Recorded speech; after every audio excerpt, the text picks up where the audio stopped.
So number 2 of why somatic mysticism might be relevant or useful. It's basically that somatic mysticism leads me to, and now is carried in, the perception, working thesis at least, that the inner world, which is basically my nervous system, let's say it like that, is the outer world. The inner world is the outer world. The microcosm is the macrocosm, meaning your individual nervous system is mankind. It is that. Everything you experience inside is the outer world and vice versa.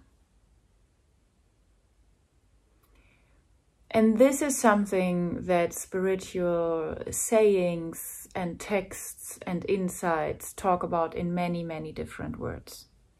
However, in somatic mysticism, this is something super concrete. And I somehow suffered for many years from this, oh, if you want to change the world, change yourself first. And I was like, there are many people who say that, but I do not see people who really do a job of changing themselves.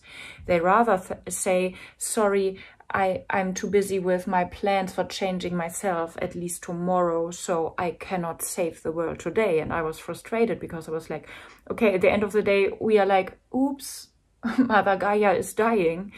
We were too busy with changing ourselves first. So I want us to take action on every possible level. I want us to be highly visible, highly active, very relevant and meaningful in our actions that we take every day in small steps and on the big scale, on the global, on the political level. I want us to step fully into our power as mankind. And still, what does that mean? And in my experience with somatic mysticism research, the more I take 2 things super serious. First of all, my everyday so-called superficial small triggers. And second of all, those like zooming into those issues as if they are the global issue around climate change at the same time.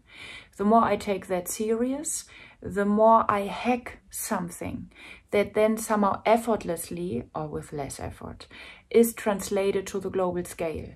And here is my hope. My hope is not that now everybody on earth is doing whatever, asanas, meditation, somatic mysticism, anything, just because that's not realistic. I just think if a few human beings go that successfully inside and track that precisely, way more precise than I'm doing, at least at the moment, the inner hidden blind spots, like find them by allowing life and everyday routines and disturbance and crisis to show it to you, to reveal that to you, then also a few human beings will have this global impact, not in they are then the politicians, not at all, but their need.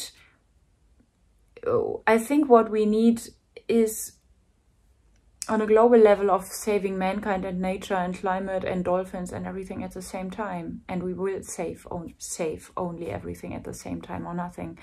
I think we need access to new information. And access is not, we have to Google something else because information is in the internet. Information is basically energy in our nervous system. And why we do not step into our power, why we do not take action according to our insights into what would really help the climate, is not that we are lacking of information.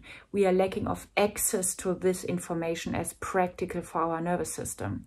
So if a few human beings close those gaps in their individual nervous system, in their individual crisis, which is super weird and unnecessary, etc., etc., they still hit exactly the point that we need to hit on a global level.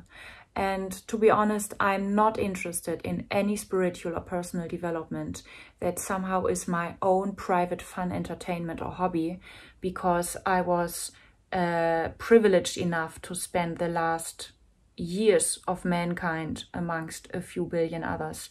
And I was privileged enough to entertain myself with higher vibrations and higher chakras and love and light.